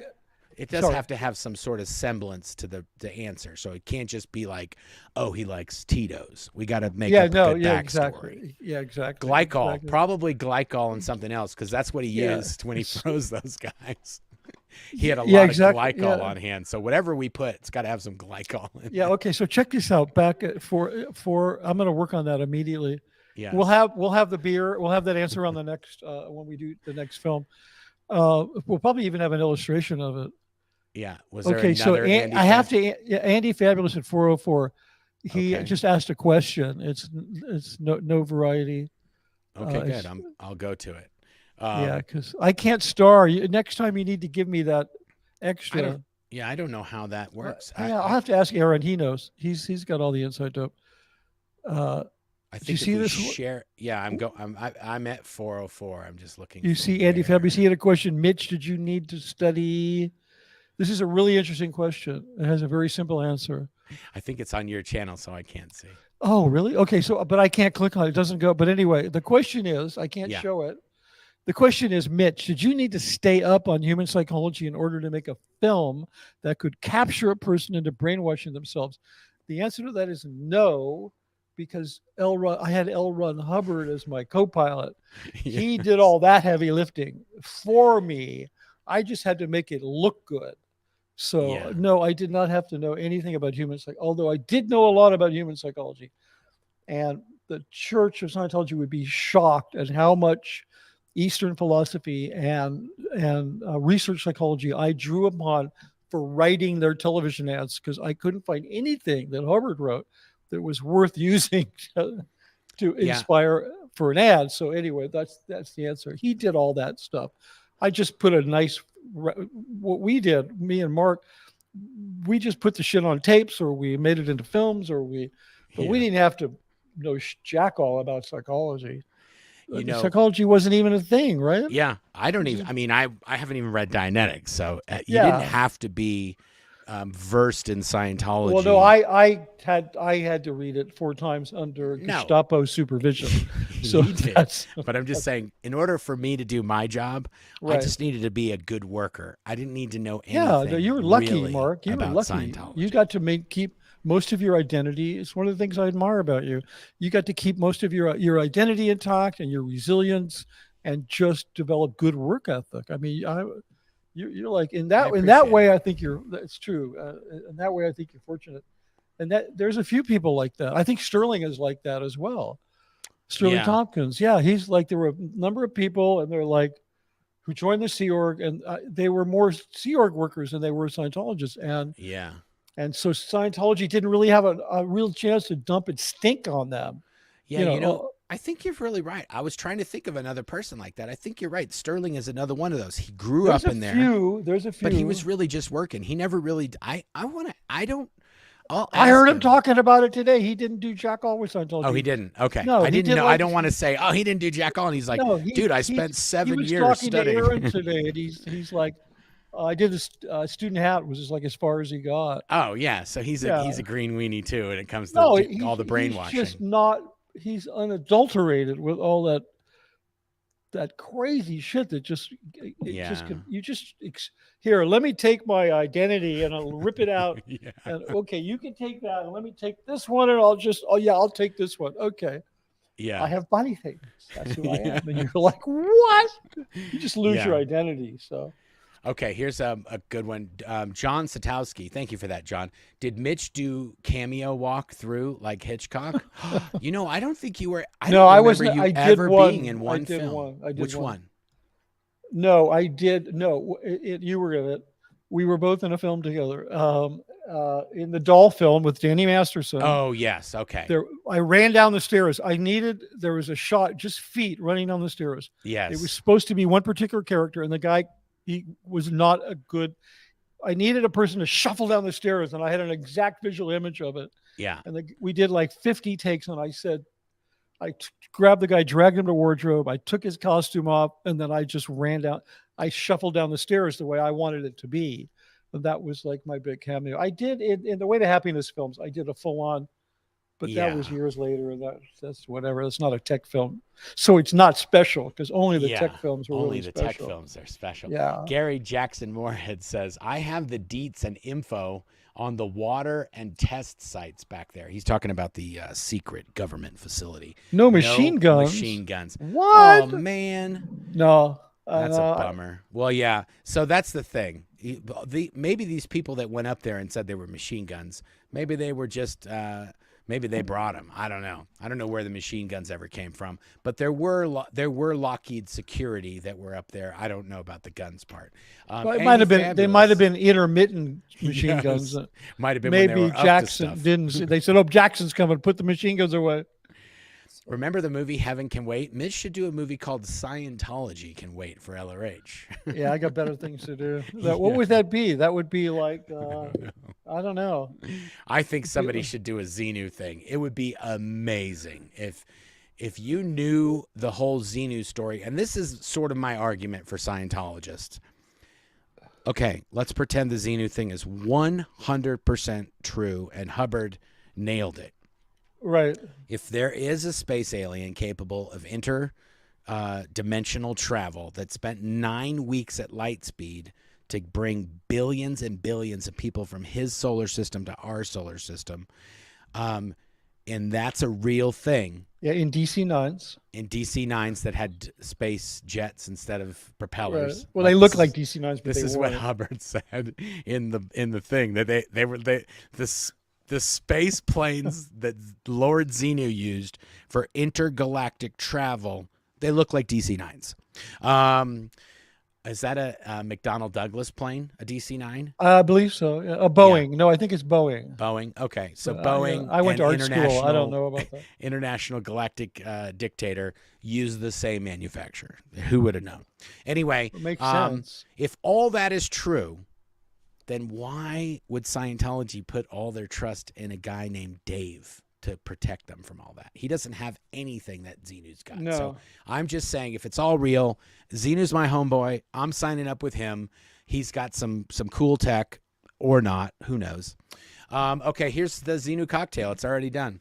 John Satowski says the Xenu cocktail is rum, vodka, tequila, gin, and whiskey on the rocks. You will feel like you were hit with a hydrogen bomb. Wow. I'm telling you, the fan contribution here is over the top. I'm not sure if you can get a Xenu cocktail. You're going to have to use a little of all. I like rum and I like vodka. Tequila, gin, and whiskey. I'm not Well, I don't know. I don't If you put some kind of like a mixer.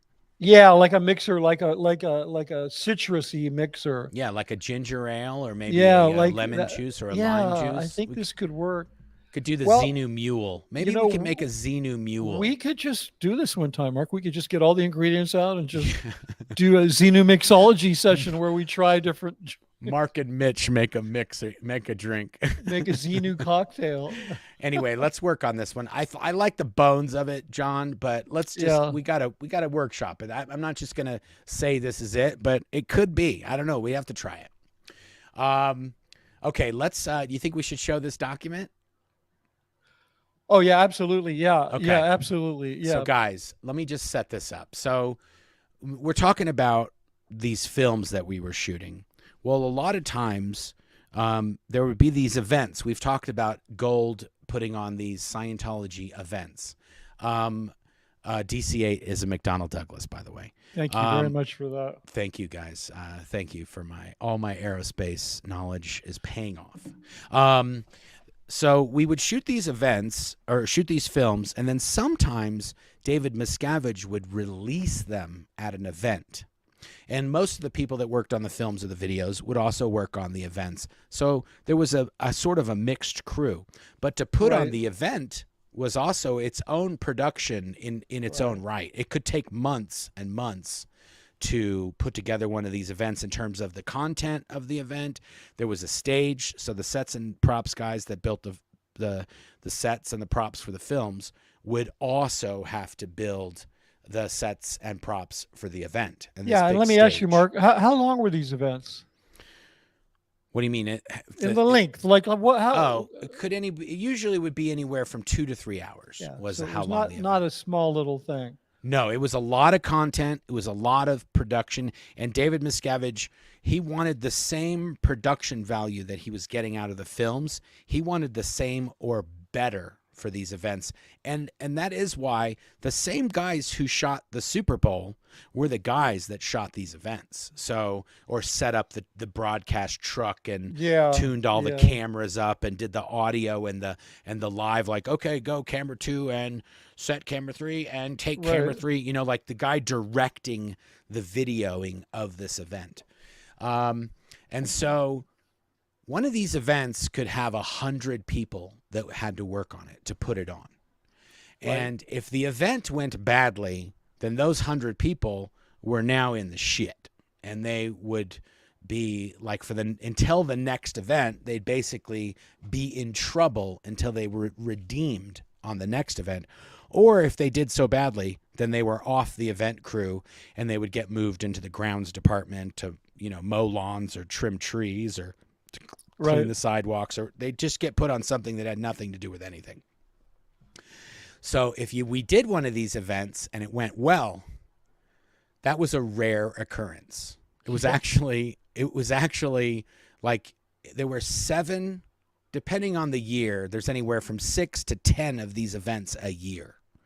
And sometimes David Miscavige would just decide that we weren't going to do a certain event, or we would do a certain event and it'd be even bigger than we normally do. So it could go either way. But one of the events that we'd go to in England was called the IAAS event, the International Association of Scientologists. Biggest money-making event of the year.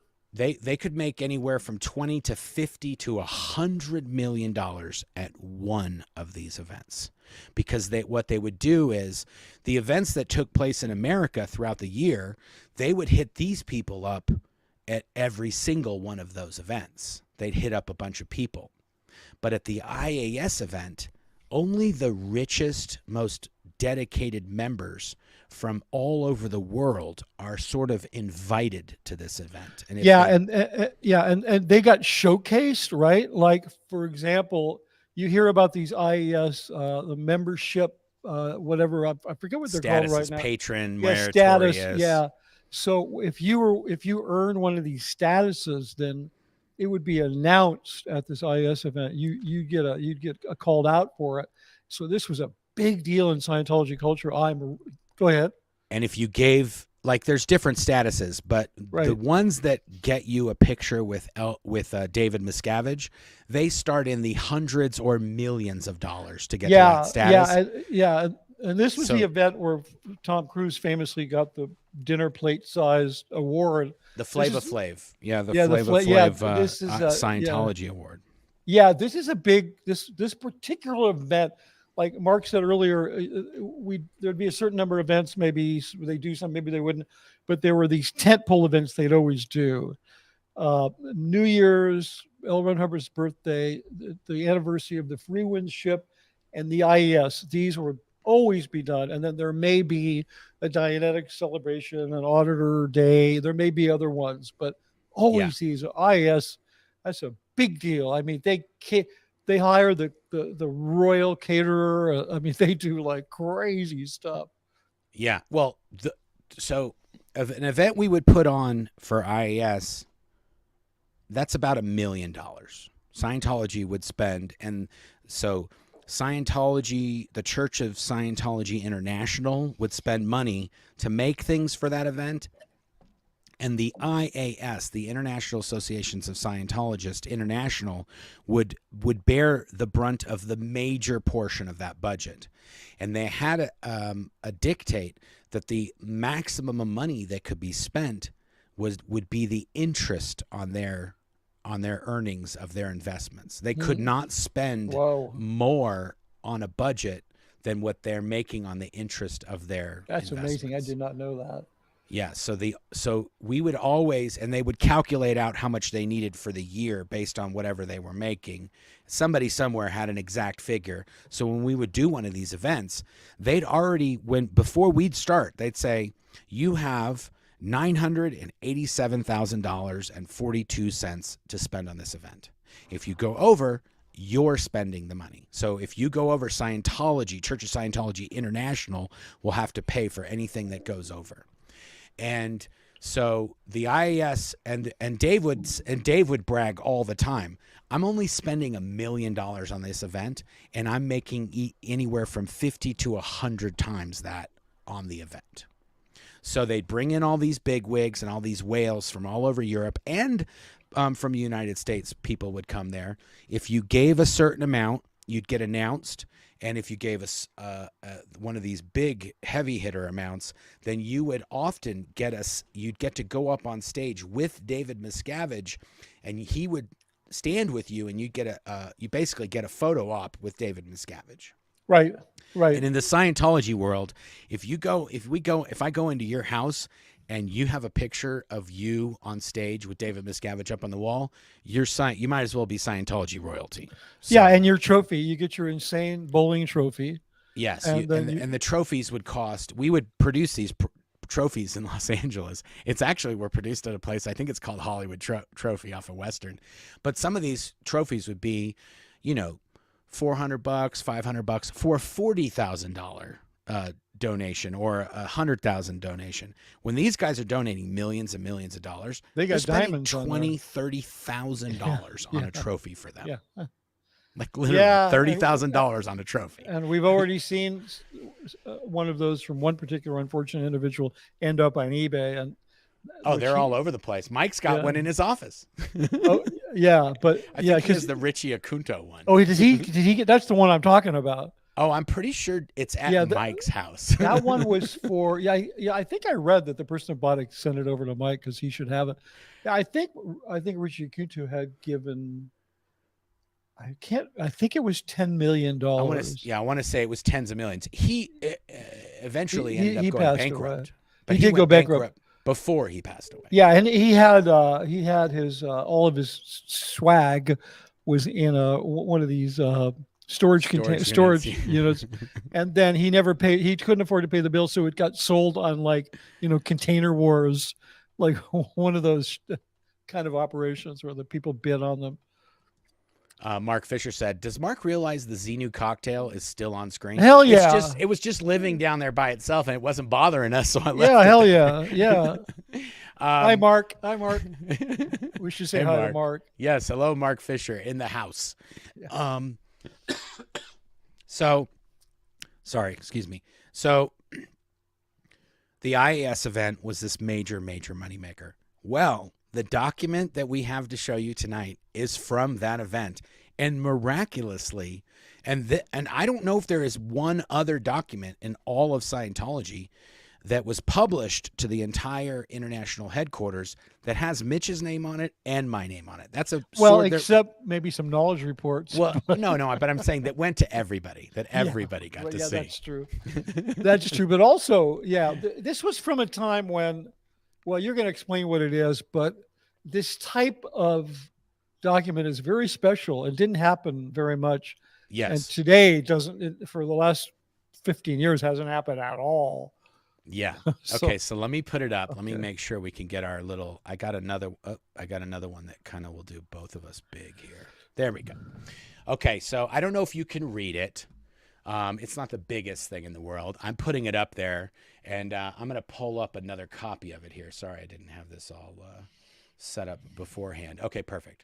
Okay, so I've got another copy of it here, and it says executive directive. Anything that is issued to the property is called some sort of executive directive. Yeah, and this would be from the office of EDN, no, wouldn't it? No, this is an executive directive. It can come from any executive. Oh, that's this one is from Gold. Yeah, okay. Yes, so this one is a Gold executive directive. Right. So you would assume it was written. We'll get to the bottom. I don't remember who wrote it. It's probably Jason Bennick or something. Yeah, it was. Like it was because you're right. It was. So it says Executive Directive Gold ED 3,337. There were 3,336 of these before this one. No, I think they started. They're not always good to make it look good. I don't think so. They didn't do that there. Okay. It says Gold ED 3337, 20 October 1994. All base crew commendation, IAAS 10th anniversary event. The IAAS 10th anniversary event was held this year at LRH's home, St. Hill Manor in the UK. The event was a tremendous success. Public in attendance strongly stated that they could and should be doing much more to contribute towards all aspects of Scientology expansion. Yeah, that's the mark. Yeah, go ahead. Go ahead. No, I was going to say that's the marker of success. Yes. That's how they measure success. Did the people who attend feel they were not doing enough? Exactly. If you watch that Tom Cruise crazy video of him getting the award, right, in the end, you will see that his message is 100% aligned with David Miscavige's message, which is, if you are watching this, you're not doing enough. If you're in Scientology and you're watching us right now, you're not doing enough. Look at all these other people and what they're doing and how you're not doing anything. That's your takeaway from the event. Right. Okay, Gold was quite instrumental in producing this result from the event properties produced. Quite instrumental? They made the whole entire thing. What the hell is that? Well, to be fair, international management are responsible for the events, and Golden Era Productions is just a tiny little piece of that. And also because the IAAS paid for it, there's a little bit of political interpolitical Sea Org speak in here to not make it look like Gold did all the work, even though Gold did all the work. Yeah, 100%. Gold was quite instrumental in producing this result from the event properties produced. That just means the content that was shown at the event, all the way through to the event itself being a success, because Gold lit and produced and filmed and set the props up and everything else.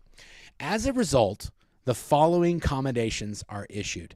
Now, in the Sea Org, if you do something really, really good and you're commended, that's great. But if you're highly commended, you might even be able to take a day off next week. Yeah, and I just want to add that these things are supposed to counterbalance knowledge reports that are in your ethics folder. Yeah, this Like is they're supposed to wipe each. They don't. They yeah, this never could do. be worth, you might have done 20 bad things. This could blow those all out and just clean the slate for you again. That doesn't Yeah, always happen, but maybe sometimes. for a week or two. Yeah.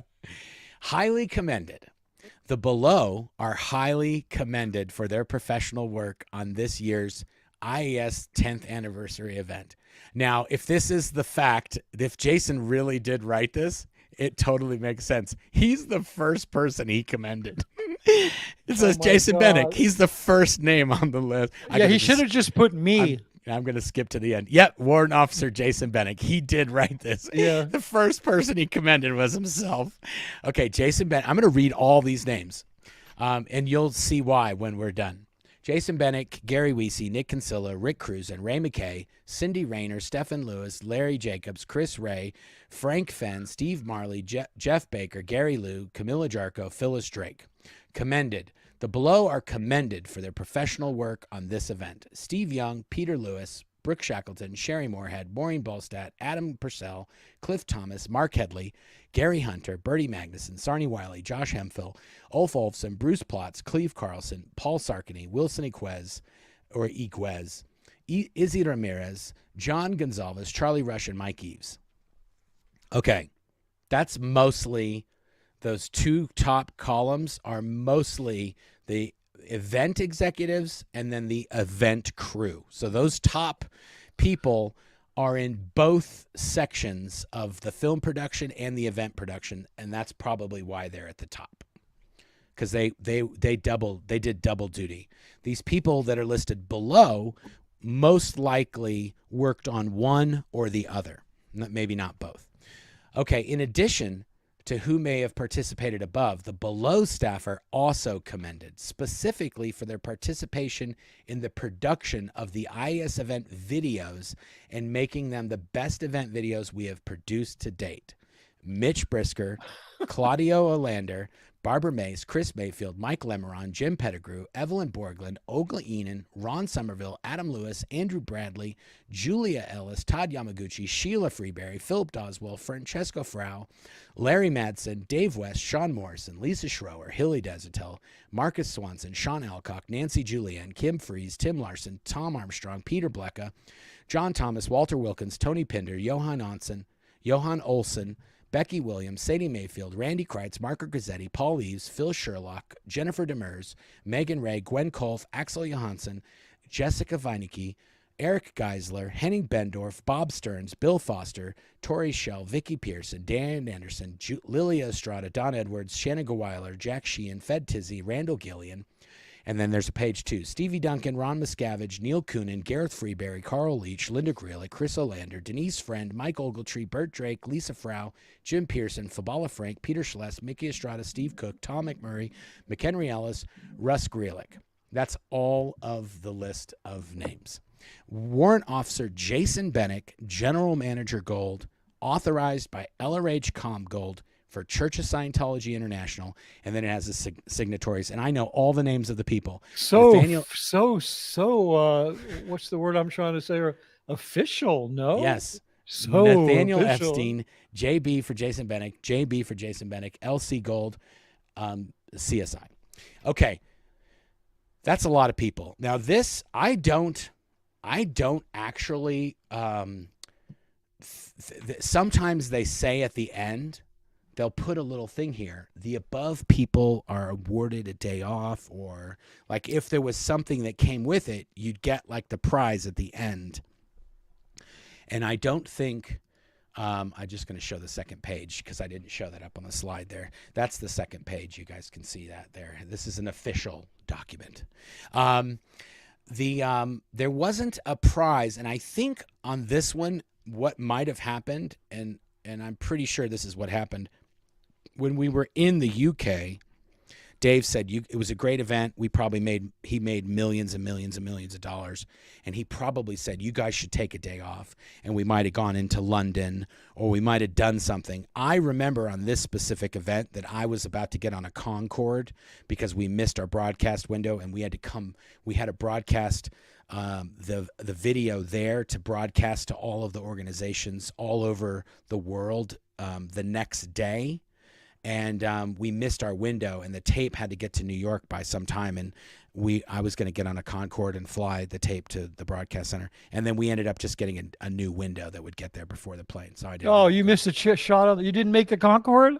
I didn't, but because everybody got the man. day off the next day, and we were running around doing all this video nonsense, we were in London, but we were just working to try to figure out how to get the broadcast. We stayed up all night after the event doing the edit and checking it and making sure it was all good. And then we spent the whole day driving around, getting lost in London and going to satellite places and messing it up and not getting our window, and the tape was wrong and this was wrong. And so I don't think we actually ended up getting the day off. Yeah, fun but stressful, running around England London like that. Yeah, it was not fun at all.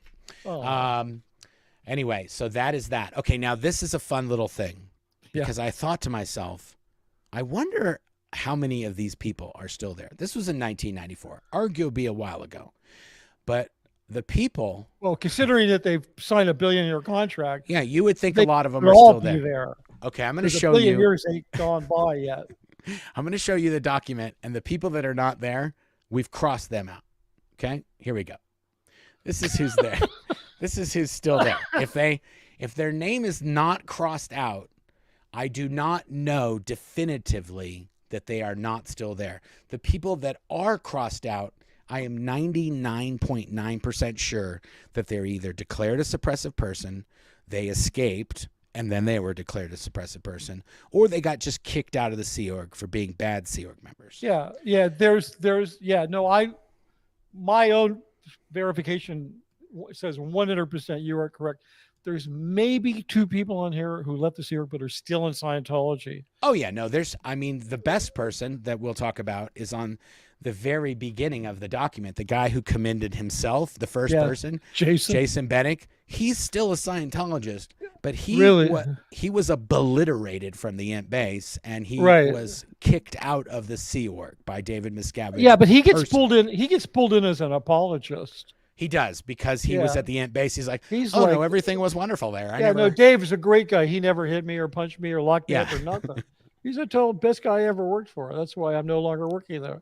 Yeah, and Jason Bennick was one of the people that he beat up and yelled at the most. He was just a punching bag. Jason punching bag. Yeah, he was a cross between a pit bull, a lapdog, and a border collie when it came to obedience. Yep, that's exactly what he was. And here, so I'll just show the second page. That's the first page, and then you can look on the second page. Everyone's crossed out, including the person who wrote it and the person who approved it. They're all gone, long gone. Yeah, and when you and most of these, I mean, like, there hasn't been a lot of people coming up there in a long time. No, I mean, the youngest person up there is in their 40s. So yeah, I would say that they were getting, when in the 90s, there could be 20 or 30 new people a year. Oh yeah, they were getting lots of people. And then I want to say in the late 90s and definitely into the 2000s, there might be 1 or 2 people that would. They hired some pros. But I know the last guy that came up, he's from a foreign country, I think a Scandinavian country. He's on one, because that's a very specialized skill to be able to translate. And I think he's in his 40s. I used to joke that Gold's going to be it's an old age home for Sea Org workers, which is really like they have the facilities to house people, but it could end up being just like the old age home. So I mean, they're basically doing busy work at this point. They're not doing anything that anyone needs. No, that's not true. But I don't want to sound like an apologist. No, they're still making films. They're making the tech films over. Okay. Again? Oh, always, Mark. They'll always be doing it. They always, because Dave likes to keep them busy, and they're doing programming. We actually, I have a couple of the films I did when I got sent back to Gold. I was doing films. L. Ron Hubbard said all of his books, his basic books, and all of everything he wrote, all of his letters and his essays, everyone should be converted into a film. So I've made some of these films from some of his lectures for the TV network. So they're still doing all that stuff. But it's just cine. It's just cine. They're making some films. They just Yeah. have their little unit over there, right? And the Well, they're editing, not manufacturing anything. nothing. Well, no, it's not totally true. Let's do a little briefing on what Gold does. Oh, Here's wow. here's what they do. Okay, Yeah. they have compiled a mountain of analog material over the years, analog videotapes, documents, audio tapes, photos, and they scan those. Okay. That's what all of your executives are doing. That's what Guillermo Lazarab and Greg Wilhare, that's Kurt Whelan, all those guys. They're They're scanning sitting, stuff. they're digitizing and scanning. It's mind-numbing work. Oh, wow. And Yeah, also and also you could just farm all that out. yeah, you could. You could. I mean, some of the digitizing, because think about all the different audio formats. Yeah. I mean, video formats, Mark. Well, both audio too. They have to take all that analog. They have miles and I'd say millions of miles just of tons, analog tape. Yeah, tons, and they just digitize them all day long. That's all they do. They do that, and the titanium boxes that they put in the vaults. Yeah, they were making those in the castle. No. They don't make anything. They do film. That's a whole other thing. Like nobody can figure out everything that they do. They do the gift packing. Okay. In other words, they put it in the box. They get it ready. Yeah, they get it ready, and then it gets sent up for finishing at CST. CST, they do the final argon gas. CST blah, blah, blah. is Church of Spiritual Technology. They're responsible. Also known as Hotel California, where Shirley Miscavige lives. Okay. They're the ones that are responsible for taking all of L. Ron Hubbard's written and spoken and filmed words and putting it into titanium capsules on stainless steel plates and gold records and all these other things. Yeah, it's crazy. So that they can withstand a nuclear holocaust. Yeah, or a weather event. The video, the documentary that they because remember when Hubbard made the order to do this, the fear was nuclear war. Today, the fear is a weather event. So no, I'm serious. So think about it, right? We're going to have rising tides and the skies go. If you look at a documentary on Scientology Media Productions, that's a weather event now. Well, hold on, which I highly recommend you look, because we should do a reaction video so we don't send people over to Scientology. No. Why not? Send them over there. It doesn't help them at all. They don't capture IP addresses. Mark, I know this. I worked there. Okay. They don't. It doesn't help them at all. There's no metric. It doesn't help them. Use a VPN if you go over there, folks. I'm not saying anything, but use a VPN if you go over there. Bag it before you go to their site. Okay. Yeah, you want to wrap it before you tap it. Yes. Okay. Anyway, but the reason that's not a tech film saying, by the way, wrap it before you tap it. That is not a tech film. Not a tech film saying. No, but if you watch the film, it opens up with a montage of weather events. Yes. Like the apocalyptic weather events, because they always are going to push what the big end of the world fear is. That's true. But I just have to say, I know this is off topic, but we're sort of ran out of that topic anyway. Yeah. This is something we can get into some other time if you want. Yeah. Because I did a bunch of work on that whole CST thing, but that would be amazing. Yeah, I was on with Karen de la Carriere when I made the announcement about Norman Starkey passing away. Yes. Karen de la Carriere, and I brought Jeffrey Augustine on because he was the one who confirmed it for me. I mean, the source that I got that from 100% didn't need confirmation, but I thought people are going to want to see a document. Sure. Jeffrey dug something up. Karen came on and she said, blew my mind. She said, what about the confidential materials? Are they on the box? Nobody's ever asked this question. That's true. Yeah. Okay. But it's not just that. And then I got confirmation from Dylan Gill. He called me up and he said, hey, wait a minute. I think she's right. We scanned them. We transcribed them, but I don't remember them ever going into a box. Well, so I'll tell you this: we had at the Ent base, we had a special department in manufacturing, which was the upper advanced materials manufacturing. Right. And it was only like 3 or 4 people that could work in there because they had to do all that stuff. And I worked in there. But those people came from CST. Okay, but I worked on the confidential films. Yeah. Because I was like OT5, whatever, doesn't matter, and OT bullshit. And then I was able to work on those. But here's the real question, okay? Let's just say they all are in the vault. They transcribe the whole Xenu story and all of Hubbard's handwritten, like this, whatever it is, it tells the whole thing, right? let's say they're in there. Okay, so in order for you to do your OT levels, okay, you have to pass a gatekeeper.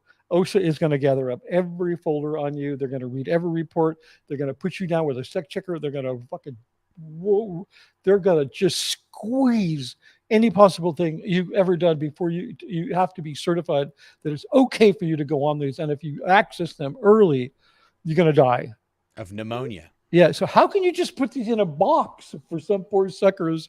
If you say that that's true, that whole story. That's a great point. And how can you put them in a box for some numbnuts to just stumble on? Well, also, I don't know how I literally, my question, that's a good question. Nobody's ever brought this up. My questions always be like, okay, let's pretend the weather event happens or the nuclear something or whatever. Right. Combination thereof. And I've been to one of these facilities. I've been to the one in New Mexico. I never got to go. I've been to I went afterwards. I drove there with John Sweeney, our reporter from the BBC. Oh, okay. But you didn't go inside. We couldn't, they didn't let us in. You know, the one in New Mexico, I've heard that that's where the gold bullion and the jewels are. That's what I've heard. That's why. Yeah. It's only a few hour drive for me. Anyway, so we went there. Oh, right. And, but it took us hours and hours to find it when we knew where it was. Really? I don't know how someone's going to happen upon this place after a weather event that we could barely get to it in the middle of the desert on currently with GPS roads with GPS and a big vehicle. I don't know how someone's just going to be like walking along and be like, oh, and then it's going to be in this vault. They're just going to go like, and they're going to open the vault. I don't know. Dude, they're going to be looking for food. That's right. That's exactly. And what I thought if there is some sort of event and it's like everybody for themselves, if you want to get some gold, write a note of where these places are at and have a way to get to them after the zombie apocalypse. Yeah, because these vaults essentially, whether they are or aren't on paper, they're filled with precious metals. Okay. Yeah, titanium. They're filled with titanium, and that's probably where they're putting their gold and their apparently silver and their other stuff. Apparently, Hubbard said for when he comes back and whatever, to survive in the future, money's going to be no good. You're going to need jewels and gold. Well, right? They're putting his material on gold records. Okay. Yeah. What can you melt down for currency? Yeah, Gold and there's titanium. records. You can't really melt titanium without advanced technology. Yeah. But you can't cut it into like spears. You can make it into weapons for hunting. So sure. This is really handy stuff. I'm just saying, if the zombie apocalypse happens and you want to hole up somewhere very secure, you could do worse. New Mexico, Running Springs. I suppose there's one in Montana or something. I don't know all the locations. Well, isn't there one at the old Creston? Creston, right. I don't know if that's just his house or if they have a vault there too. I heard there was a vault there. Well, he was keeping cash in the barn in Creston. Anyway, somebody, I want to make a movie about some poor suckers like opening this shit up in the future and dying of pneumonia. It's just like, the hell is that? We got, hey, Denver Steve-O says, yes, Goldie, he knew. I don't know what that means, but hey, Denver Steve-O. Hey, okay. Mark, hold on, Mark, before you forget, look on the starred ones. We got a couple we got to answer. We got one from Claire that we have to here answer. we go. Oh, Xenu drink, outer space vodka, Mountain Dew with lime and cherries. Okay. I like that. Outer space vodka. I don't know what outer space vodka is. It's any vodka that you have that you can. Well, no, but maybe there's a vodka called outer space vodka. I don't know if that's a thing. I don't want to diss their brand, but outer space vodka, Mountain Dew, lime, and cherries. I love it. I love that better. I hate to break it to you, John Satowski, but that is, and actually I did say like a Xenu mule, and that is sort of a very close cousin to a mule, also, the vodka and the lime. Oh, yeah. You're not allowed to show their brand because I found it. Oh, Claire nailed it. Is it outer space vodka? Yeah, I can't. It won't work on my camera, but there's see the alien thing there? It's an alien head bottle. Perfect. I'm going to get it. You need to work on it. Thank you, Claire. Hey, how does Claire know about outer space vodka? Well, and you don't. because Claire's got the Google machine that she can run while I'm Oh, yapping here. okay. So this I'm wasn't. gonna say that's what it is, even though she's a total lush. There is a guy. I don't believe that. There is a guy. His name is John Roker, and Yeah. he shot. He's a video director. He Yeah. did Green Day's. He's done a bunch of work with Green Day Uh-huh. on, I think, the American Idiot tour and video and film, and he's done album art and stuff like that. And when I first got out, he had started a religion. It's called Like for real? It's Like, called Lushatology. And he did this little trailer, and he was like, we don't want your money, we just want your liver. And then he would go to oh, that's awesome. these liquor stores, and he'd be like, and he went to Scientology in the video. I'll see if I can find the video, and I'll put it Please, up on the channel. that sounds awesome. But he goes to Scientology. He's like, we're not like these guys. We don't want your money. And then in the next scene, he's like at the liquor store or something. It's like, these are one of our churches, and it's a liquor store in Hollywood on Hollywood Boulevard. And he's like, yeah, we don't want your money. We just want your liver. And anyway, it's really funny. But the name of it was Lushatology. And I was a Lushatologist for a very short period of time. I was a card-carrying member. Aren't we? Weren't we all? Joni Cummings says, question, can either of you get your hands on any of the scripts? Sadly, no. I had a binder, like my own personal binder with my name on it, that had all of the scripts in it. And Did you also have the binder of all of the things that you and Didn't you have a binder? No. Didn't you have a binder of all of the correspondence between you and David Miscavige at the base? No, because that would have filled my entire office.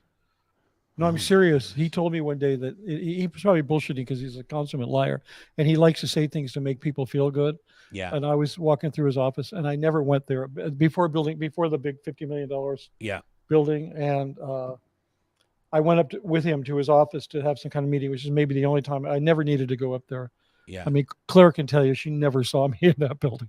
Ever. No, yeah. There's no reason to go. Well, I mean, I was there for 15 years. I may have been in that building maybe 50 times. Yeah, I was there once, and all the time that you were there. Well, so he didn't like people coming to see him. No, he took me up there. We were going to talk about something, and and so we were walking by. Remember the filing cabinets with the cranks on them? They moved. Yes. They had a massive high density shelving. Yeah, and we walked by there, and he kind of said, there's more correspondence between you and me than there is between him and anybody else in the world. And Well, I believe it. I actually believe that. Whether it's a lie or not, I do believe it, because you and him were writing to each other for many, many years, multiple every times single a day. day. Multiple times. But every day. Yeah, hold on 1 second. It's okay. I'm going to put this up. It says, Not a Sheeple says, so how come if Claire is a lush, there's pics of you passed out on a sidewalk? This is a good point. I think more people that hang out with Claire should take pictures of her. Now, I'm not going to read this today, but this is the last letter I got from him in 2018. Okay. Oh, wow. Yeah, Oh, yeah. So that's another thing. Mitch does have, I mean, I do this thing with the spy. I don't have a lot. I know, but I do this thing with the spy files. I've got about 30 files that talk about me, and I just read them. Maybe. Yeah, maybe this one's kind of video. this letter. This is the reason why they can't do a hate site about me and say he was a nobody. He really didn't do any of these things. This thing we just showed is a good one for me. They said I was trying to drown people when I was 6, yet I was I was commended here in 1994. But I was a good guy. In this letter, he refers to me as a good friend, and he refers to our working relationship. Wow. That's hard. That's a hard one. You can't say this guy is nobody, because I could just hold that letter up, and it's from 2018. It's like pretty recent. So anyway. This is a great one. I'm going to show this. It says Mila Kunis, a.k.a. C.O. Bilf. Question, have either of you seen/heard any deets about the script allegedly just hold on 1 second? With Lenny Riefenstahl? He's going to get the thing. He didn't. I'm going to say this while Mitch is gone. Mitch has something. He has all of the things that would have anything to do with this. He has all of it. And I want to say that David Miscavige gave it to him.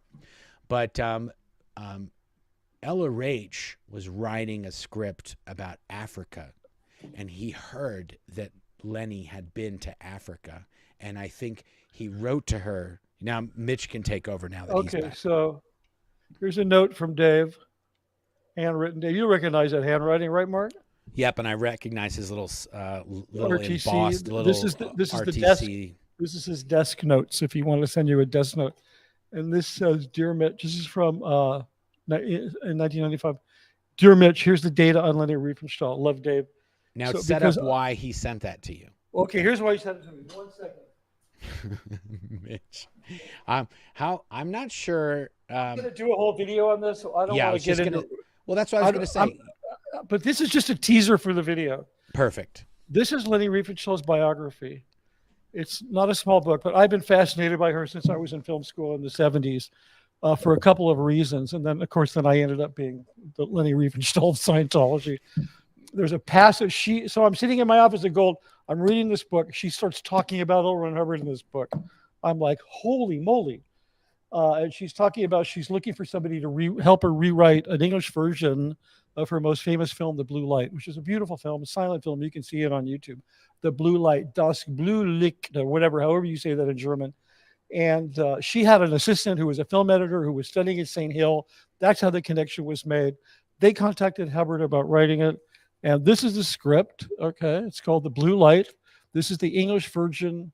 Well, I'll read this to you. It says, original story by Lenny Riefenstahl, early screen version by Bella Bellis, modern version by L. Ron Hubbard. And so he sent me back the script and all of the correspondence and a lot of handwritten notes on how you on plot development and character development. And it's maybe the only stuff he ever wrote about writing, because he wrote about everything: how to clean your car, how to go clear, how to polish your cat, whatever it is, whatever it is, he just wrote about everything. So yeah, the answer to the question is, yeah, I know a little about that, but I'm gonna do a whole video on it. Nice. There you go. There's the answer. That's a good answer. I mean, for $5, this guy put. Oh yeah, he got $1 million answer for he got $1 million $5. It's a discount day at the Marc and Mitch Make a Scientology Film. We're having a bake sale here. Yeah, we're gonna end off on this. Okay. This is the last of the questions. Yeah, because I think I hear the lawyers about to pull up. It says Xenu Cocktail Pan Galactic Gargle Blaster. I like the name. I do like it. That could be the name of the other one. Yeah. And then we'd have the ingredients, the Pan Galactic. But also I don't know, we're throwing away the Xenu, and Xenu's kind of like the lead. It has to have, so it could be the Xenu Pan Galactic Gargle Blaster. It's too long. We got to work on that one. A good name for a drink can't be more than 3 words. Sex on the beach. That's about as about as big. Sex on the, yeah, okay, you're right. Let me count the syllables. Hide current comment. There we go. Let me just before let's do some housekeeping before. Okay. So we got to check out Mitch's channel at Scientology: The Big Lie. If you haven't subscribed, please do that. And yeah, if you're I'm watching, going to be doing an extensive video on this. I was going to cut a documentary about it, but I'm still do that too. Yeah, I could, but I'm going to do like a live stream about the Lenny Riefenstahl thing. I also dedicate. There's an entire chapter of my book about this and about Hubbard's claims of having had a filmmaking career in Hollywood and all that. It's all kind of mixed together. Perfect. So you want to Treasure Island and all that nonsense. Yeah, you want to go to my channel and you want to hit that notification bell because you'll get notified about when the book's released. Nice. And you could read all about it. Okay, good. And then I'm just putting up his Indiegogo. This will all be in the description, but I'm putting it up there. Indiegogo, just search Mitch Brisker, Scientology, The Big Lie. We've got Xenu is my homeboy, and other tons of BFG merch can be gotten from the Blown for Good store. The link is in the description. And then if anybody, we talk about all this stuff. We're talking about these individual films. The whole 15 years that I was there, I pretty much tell that story in my book, Blown for Good, Behind the Iron Curtain of Scientology. Yeah, but you got the Great Escape story. I just la-di-da drove off and decided not to come back. I do think that Valerie Haney escaping in the back of a car, that's like, That's Yeah. some other that's a Oh, other level that is no, nonsense. that's like she raised the bar. Yes. Yeah. Anyway, thank you for joining us today, guys. Thank you for sticking with us. Thank you for all the Yeah. guys that watched till the very end. And if do we forget anything else? I think we'll No, do. yeah, we're good. No, we're Which good. film do we want to do next? Do we want to do? I think we should do TR-14. I Okay, think we teased TR-14. it a That little is the bit. angel and the devil film in Yeah, this is Scientology. the one that Hubbard. This is like he hated Catholics. Okay, this is He like really takes you're gonna it learn all all out. about it. Yeah, And that one does have an all-star studded cast as well. So, yeah, and a lot of visual support. We've both managed to pull together some good visual support for that. yes. Oh, yes. It's going to be so good. Yeah. Okay. Thanks a lot, guys. Oh, and one more thing, just to Yeah. tease it, it's going to blow your mind. If you watch that one till the end, we will reveal another document. Oh, yeah. We're going to keep these documents coming. I And got. we're, I have another note from David Miscavige to me about that film. yes. And we So are also working on it. If you are out there in the world of Scientology films and you have photos or videos or a document or a script, or you were an actor and you read sides and you had to get, send us your stuff. We have already gotten a lot of amazing photos and stuff like that we've been sent, and you will be seeing those throughout these films, and these are some super behind the scenes yeah, and it'll stuff. really help us to tell the stories because It it's just really like will. we see these things and then all of a sudden we get it. It triggers the memories, and it's just Totally. crazy. Okay, guys, thanks a lot, Mitch. Thank you, everybody. Thank you, We'll Mark. see you next time. Take care.